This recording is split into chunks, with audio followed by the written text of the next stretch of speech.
Hello everyone. Yesterday, both the House of Representatives and the Senate passed the racial vilification provisions as part of the government's hate speech reforms, despite widespread and continuing concerns about free speech and unequal legal protection. We saw that after both the Coalition and the Greens refused to back the legislation, Labour split the two issues into separate bills and dropped the most controversial element of its proposal to update hate law, a new offence that would make it illegal to promote or incite racial hatred. Today, I will lay bare the consequences of these votes and show how they strike directly at religious freedom, exposing the double standards of this democratic government. So, what was this deal that the Labour struck with the Liberals to get this bill passed, and what does it mean?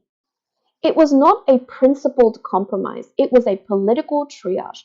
Confronted with collapsing support and credible warnings of constitutional breach, Labour threw out most legally exposed elements of the bill to secure coalition votes and force the legislation through.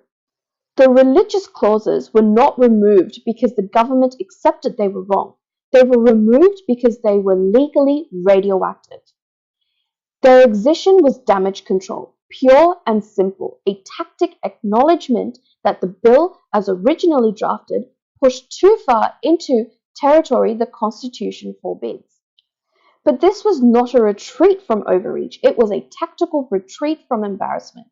The core structure of the racial vilification offence, its low threshold, expansive reach, and unequal protection, was left untouched. In effect, Labour struck a deal that traded constitutional integrity for legislative speed. The bill passed, but it did so under pressure, stripped back at the last moment and marked by the unmistakable signs of a government more concerned with salvaging a political win rather than getting the law right. Section 116 of the Australian Constitution is a constitutional prohibition, not a drafting inconvenience. It draws a bright line around religious freedom and denies the Commonwealth authority to burden the free exercise of religion. The original bill did not merely test that boundary, it treated it as negotiable. Instead of complying with Section 116, the bill neutralized it through legislative sleight of hand. Its supposed safeguard, a narrow defense that only allows quoting religious text directly, was widely criticized as a fake or ineffective protection. Senior faith leaders, including Anglican bishops and Catholic archbishops, warned in a joint letter that the provision would corrode legal certainty and weaponize ambiguity, forcing clergy to sanitize sermons, mute doctrine, and self-police religious teachings under the threat of criminal sanction. Legal experts cautioned that the law would inevitably entangle courts in judging theology through secular standards, precisely the state intrusion Section 116 exists to prevent. Even without an explicit ban, the structure of the law operated as a coercive restraint, chilling religious expression through uncertainty alone. The overreach was compounded by proposals to treat religious leadership as an aggravating factor in sentencing. Groups such as the Australian National Imams Council warned that this would disproportionately target minority faiths, punishing religious authority itself rather than harm. Faced with this, faith leaders concluded the provision was constitutionally indefensible. They called for its removal, warning that religious freedom cannot survive as a constitutional carve-out from criminal law. The bill was rushed through in response to the December 2025 Bondi attacks, widely condemned as anti-Semitic. The government framed the law as a direct response to rising anti-Semitism and leaned heavily on consultation with Jewish community organizations. But what about other minority communities? Experts, human rights organizations, and parliamentary submissions warned that the bill entrenched an uneven framework of protection. By limiting the offence to race and ethnic origin, it explicitly excluded religion, disability, and other vulnerable attributes. The consequences were stark. Jewish Australians received stronger protection as Judaism intersects both religion and ethnicity. Muslim Australians facing rising Islamophobia were left unprotected. Community organisations flagged that this omission heightened fear and insecurity. Indigenous Australians confronting overlapping forms of discrimination risked inadequate coverage. Other racialised groups, including Asian and African Australians, gained only partial protection. Critics argued the bill still prioritised some forms of hate over others. Civil liberty groups described this as a hierarchy of vilification, a two-tiered justice system where some victims of hate get federal protection and others are sidelined. The narrow scope of this offence created a clear and dangerous risk. It could criminalise political dissent. Pro-Palestinian rallies, critical speech about Israel, and public advocacy will now be vulnerable to reinterpretation as racial vilification. Ordinary Australians could be branded criminals for questioning the use of taxpayer money to support genocide of Palestinians, or for challenging Australia's political and financial involvement in the support of Zionists. Rather than tackling hate consistently, the provision threatened to pick and choose which speech it protected and which is punished. It risked turning lawful protest into a prosecutable offence, silencing legitimate debate, and undermining the very democratic freedoms that it was supposed to protect. Far from strengthening social cohesion, it created division, privileging some voices while criminalizing others.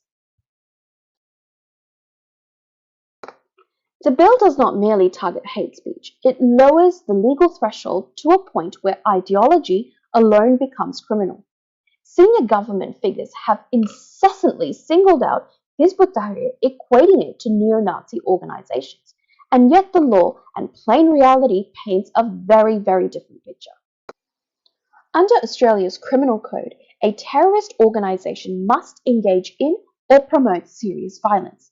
Mere ideological advocacy, no matter how controversial, does not meet the threshold. Hizb ut-Tahrir does none of this. It is not listed as a terrorist organization.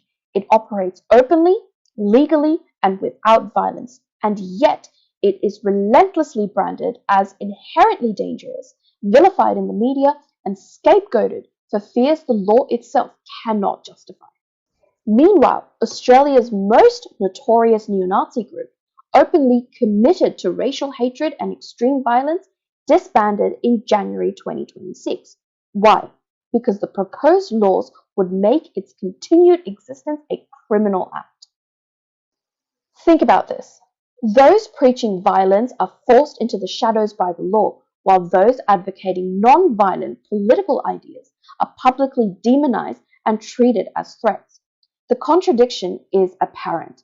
The law punishes ideological selectively, shielding some forms of hatred while targeting others. In doing so, it exposes the hypocrisy at the heart of Australia's approach to hate. This is not merely inconsistent, it is alarming. When legislation is wielded to cast a religious political group as a threat without evidence of violence, it does more than punish ideas. It cultivates prejudice, legitimizes social hostility, and invites selective enforcement for political ends. Now, I am not a Hizb ut-Tahrir member, but the principle is clear. Fear-driven lawmaking that targets ideology rather than action threatens not just one organization, but the integrity of the law itself. The racial vilification offence was a crisis-driven measure shaped by intense lobbying and media pressure from pro-Israeli advocacy figures, including Avi Yemeni, Israeli far-right provocateur and proud Zionist, amid persistent allegations of foreign intelligence-linked influence operations that were never transparently addressed. Whether or not these allegations are substantiated, the absence of transparency around lobbying, media coordination, and foreign influence has only deepened public mistrust. With the passage of racial vilification laws through both the House and the Senate yesterday, the government has cemented a selective, politically driven approach to hate speech. Hatred is not confronted consistently. It is policed unevenly based on political convenience, not principle. The new offense lowers the bar for criminality, punishes speech based on hypothetical fear, and strips truth of any defense. Journalists, educators, academics, and ordinary Australians now face real risk of speaking lawfully and truthfully. The law is not just unfair, it pushes the limits of constitutional legality, chills public debate, and signals that some voices are protected while others can be punished. Hatred is treated inconsistently, and the law itself becomes part of the problem. It's time to be honest about what this new law reveals. One minority community's experience was enough to drive legislative action, while countless others, those long warning of hate crimes and discrimination, are left ignored. It is not an oversight, it is a deliberate double standard. Protection is doled out based on political convenience, not principle. If the government truly claims to uphold democracy, yesterday's votes show how hollow that claim can be. A real democracy treats hate speech and violence with equal seriousness across all communities, rather than deciding whose suffering matters and whose can be dismissed. By failing to do so, the law entrenches inequality, legitimizes selective protection, and normalizes the very prejudice it purports to combat. The message is unmistakable. In Australia today, justice is conditional, principles are negotiable, rights are applied unevenly, and the very sovereignty of this federation is eviscerated. Any system, whether grounded in Islamic political theory or universal human rights, that allows this selective protection fails its fundamental duty to safeguard every innocent life equally, without exception, without political calculus, and without compromise.